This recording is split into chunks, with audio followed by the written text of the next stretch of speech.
The Mystery of the Yellow Room by Gaston Leroux, Chapter 1, in which we begin not to understand. It is not without a certain emotion that I begin to recount here the extraordinary adventures of Joseph Rouletabille. Down to the present time, he had so firmly opposed my doing it, that I had come to despair of ever publishing the most curious of police stories of the past 15 years. I had even imagined that the public would never know the whole truth of the prodigious case known as that of the Yellow Room, out of which grew so many mysterious, cruel, and sensational dramas, with which my friend was so closely mixed up, if, propos of a recent nomination of the illustrious Stangerson to the grade of Grand Cross of the Legion of Honor, an evening journal, in an article miserable for its ignorance, or audacious for its perfidy, had not resuscitated a terrible adventure of which Joseph Rouletabille had told me he wished to be for ever forgotten. The Yellow Room! Who now remembers this affair which caused so much ink to flow 15 years ago? Events are so quickly forgotten in Paris. Has not the very name of the Nayves trial and the tragic history of the death of little Menaldo passed out of mind? And yet the public attention was so deeply interested in the details of the trial that the occurrence of a ministerial crisis was completely unnoticed at the time. Now the Yellow Room trial, which preceded that of the Nayves by some years, made far more noise. The entire world hung for months over this obscure problem, the most obscure, it seems to me, that has ever challenged the perspicacity of our police or taxed the conscience of our judges. The solution of the problem baffled everybody who tried to find it. It was like a dramatic rebus, of which old Europe and New America alike became fascinated. That is, in truth, I am permitted to say, because there cannot be any author's vanity in all this, since I do nothing more than transcribe facts on which an exceptional documentation enables me to throw a new light. That is because, in truth, I do not know that, in the domain of reality or imagination, one can discover or recall to mind anything comparable, in its mystery, with the natural mystery of the Yellow Room. That which nobody could find out, Joseph Rouletabille, aged 18, then a reporter engaged on a leading journal, succeeded in discovering. But when, at the assize court, he brought in the key to the whole case, he did not tell the whole truth. He only allowed so much of it to appear as sufficed to ensure the acquittal of an innocent man. The reasons which he had for his reticence no longer exist. Better still, the time has come for my friend to speak out fully. You are going to know all, and without further preamble I am going to place before your eyes the problem of the Yellow Room as it was placed before the eyes of the entire world on the day following the enactment of the drama at the Château du Glandier. On the 25th of October 1892, the following note appeared in the latest edition of the Temps. A frightful crime has been committed at the Glandier, on the border of the forest of Sainte-Geneviève, above Épinay-sur-Orge, at the house of Professor Stangerson. On that night, while the master was working in his laboratory, an attempt was made to assassinate Mademoiselle Stangerson, who was sleeping in a chamber adjoining this laboratory. The doctors could not answer for the life of Mademoiselle Stangerson. The impression made on Paris by this news may be easily imagined. Already at that time the learned world was so deeply interested in the labours of Professor Stangerson and his daughter. These labours, the first that were attempted in radiography, served to open the way for Monsieur and Madame Curie to the discovery of radium. It was expected the professor would shortly read to the Academy of Sciences a sensational paper on his new theory, the dissociation of matter, a theory destined to overthrow from its base the whole of official science, which based itself on the principle of the conservation of energy. On the following day the newspapers were full of the tragedy. The Matin, among others, published the following article, entitled "A Supernatural Crime." "These are the only details," wrote the anonymous writer in the Matin, "we have been able to obtain concerning the crime of the Chateau du Glandier, the state of despair in which Professor Stangerson is plunged, and the impossibility of getting any information from the lips of the victim, have rendered our investigations and those of justice so difficult that at present we cannot form the least idea of what has passed in the Yellow Room, in which Mademoiselle Stangerson, in her nightdress, was found lying on the floor in the agonies of death. We have at last been able to interview Daddy Jacques, as he is called in the country, an old servant in the Stangerson family. Daddy Jacques entered the room at the same time as the Professor. This chamber adjoins the laboratory. Laboratory and Yellow Room are in a pavilion at the end of the park, about 300 meters (1,000 feet) from the chateau. It was 12:30 at night, this honest old man told us, and I was in the laboratory, where Monsieur Stangerson was still working, when the thing happened. I had been cleaning and putting instruments in order all the evening, and was waiting for Monsieur Stangerson to go to bed. Mademoiselle Stangerson had worked with her father up to midnight. When the 12 strokes of midnight had sounded by the cuckoo clock in the laboratory, she rose, kissed Monsieur Stangerson, and bade him good night. To me she said, "Bonsoir, Daddy Jacques," as she passed into the Yellow Room. We heard her lock the door and shoot the bolt, so that I could not help laughing, and said to Monsieur, "There's Mademoiselle double-locking herself in. She must be afraid of the Bête du bon Dieu." Monsieur did not even hear me, he was so deeply absorbed in what he was doing. Just then we heard the distant meowing of a cat.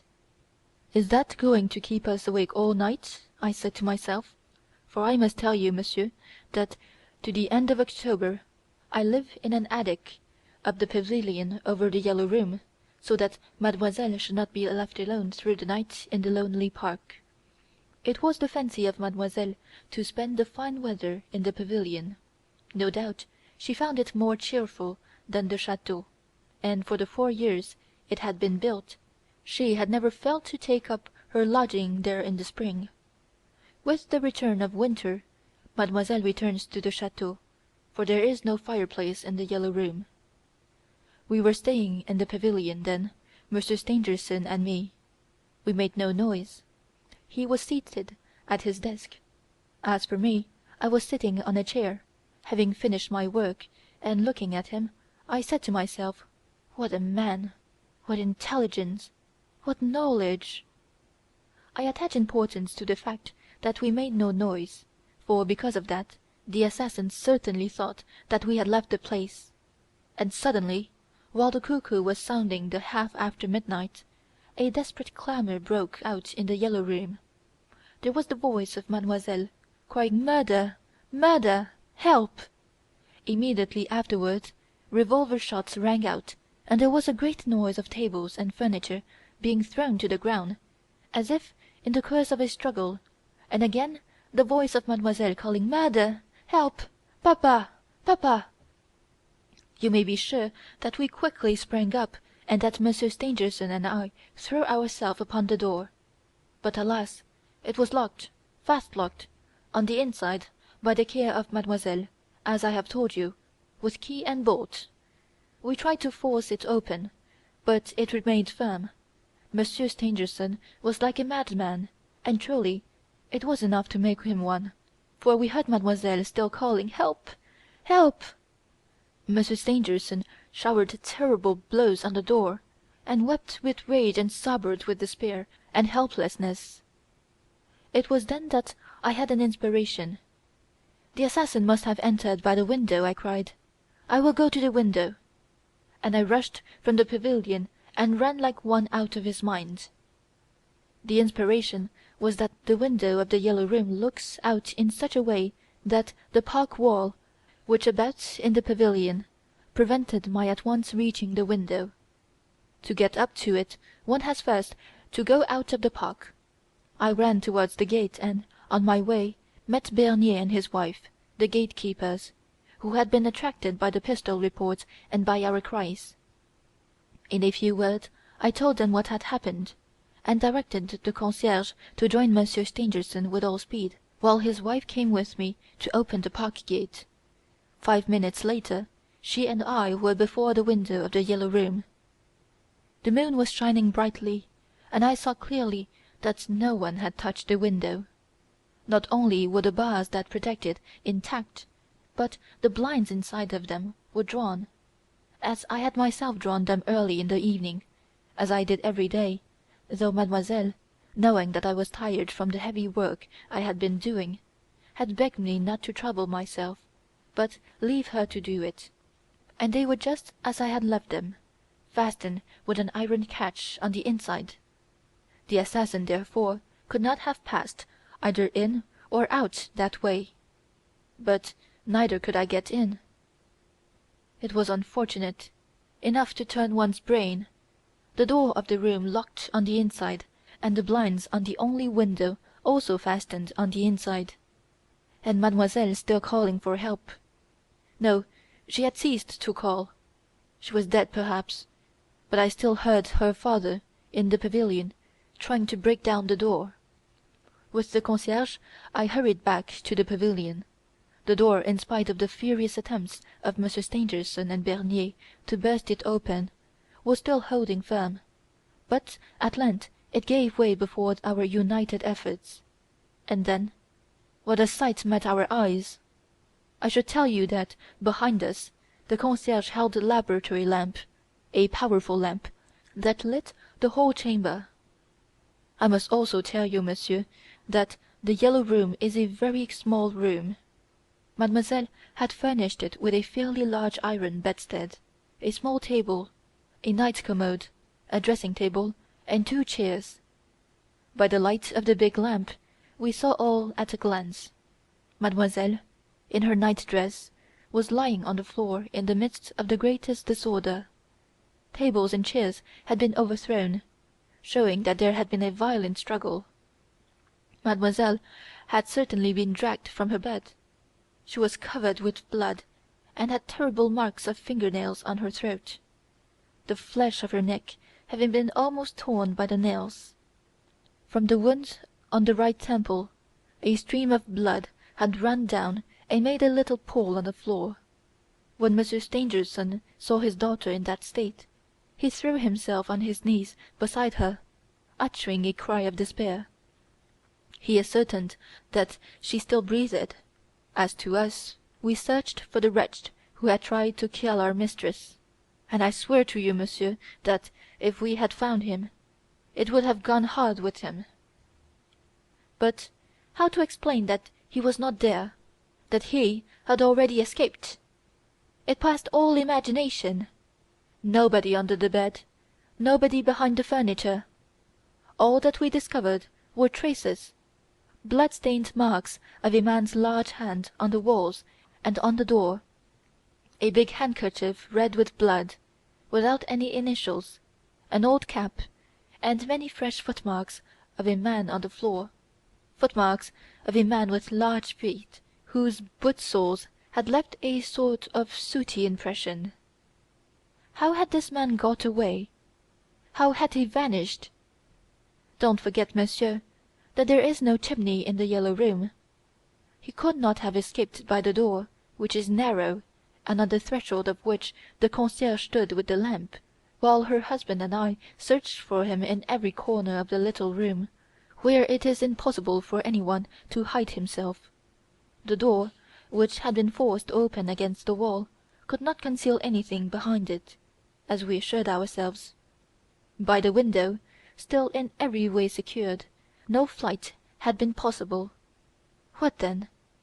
I began to believe in the devil. But we discovered my revolver on the floor. Yes, my revolver. Oh, that brought me back to the reality. The devil would not have needed to steal my revolver to kill mademoiselle. The man who had been there had first gone up to my attic and taken my revolver from the drawer where I kept it. When then ascertained, by counting the cartridges, that the assassin had fired 2 shots. Oh, it was fortunate for me that Monsieur Stangerson was in the laboratory when the affair took place, and had seen with his own eyes that I was there with him, for otherwise, with this business of my revolver, I don't know where we should have been. I should now be under lock and bar. Justice wants no more to send a man to the scaffold." The editor of the Matin added to this interview the following lines: "We have, without interrupting him, allowed Daddy Jacques to recount to us roughly all he knows about the crime of "The Yellow Room". We have reproduced it in his own words, only sparing the reader of the continual lamentations with which he garnished his narrative. It is quite understood, Daddy Jacques, quite understood, that you are very fond of your masters, and you want them to know it, and never cease repeating it, especially since the discovery of your revolver. It is right, and we see no harm in it. We should have liked to put some further questions to Daddy Jacques, Jacques Louis Moustier, but the inquiry of the examining magistrate, which is being carried out at the chateau, makes it impossible for us to gain admission at the Glandier, and, as to the oak wood, it is guarded by a wide circle of policemen, who are jealously watching all traces that can lead to the pavilion, and that may perhaps lead to the discovery of the assassin. We have also wished to question the concierges, but they are invisible. Finally, we have waited in a roadside inn, not far from the gate of the chateau, for the departure of Monsieur de Marquet, the magistrate of Corbeil. At 5:30 we saw him and his clerk, and, before he was able to enter his carriage, had an opportunity to ask him the following question: "Can you, Monsieur de Marquet, give us any information as to this affair, without inconvenience to the course of your inquiry?" "It is impossible for us to do it," replied Monsieur de Marquet. "I can only say it is the strangest affair I have ever known. The more we think we know something, the further we are from knowing anything." We asked Monsieur de Marquet to be good enough to explain his last words, and this is what he said, the importance of which no one will fail to recognize. "If nothing is added to the material facts so far established, I fear that the mystery which surrounds the abominable crime of which Mademoiselle Stangerson has been the victim will never be brought to light.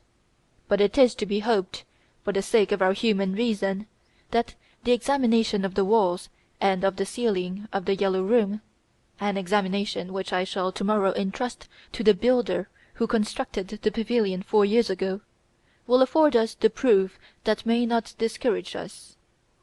For the problem is this: we know by what way the assassin gained admission.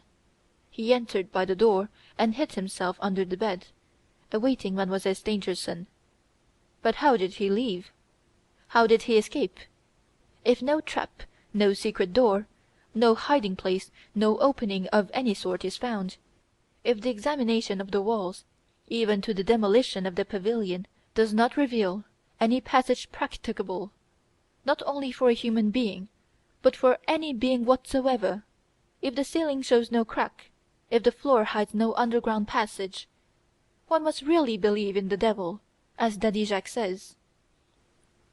And the anonymous writer in the Matin added in this article, which I have selected as the most interesting of all those that were published on the subject of this affair, that the examining magistrate appeared to place a peculiar significance to the last sentence: "One must really believe in the devil, as Jacques says." The article concluded with these lines: "We want to know what Daddy Jacques meant by the cry of the Bête du bon Dieu.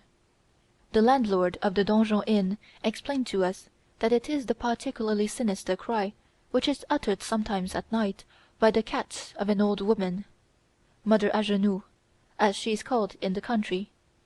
Mother Agenoux is a sort of saint, who lives in a hut in the heart of the forest, not far from the grotto of Sainte Geneviève. The Yellow Room, the Bête du bon Dieu, Mother Agenoux, the devil, Sainte Geneviève, Daddy Jacques, Here is a well-entangled crime which the stroke of a pickaxe in the wall may disentangle for us tomorrow.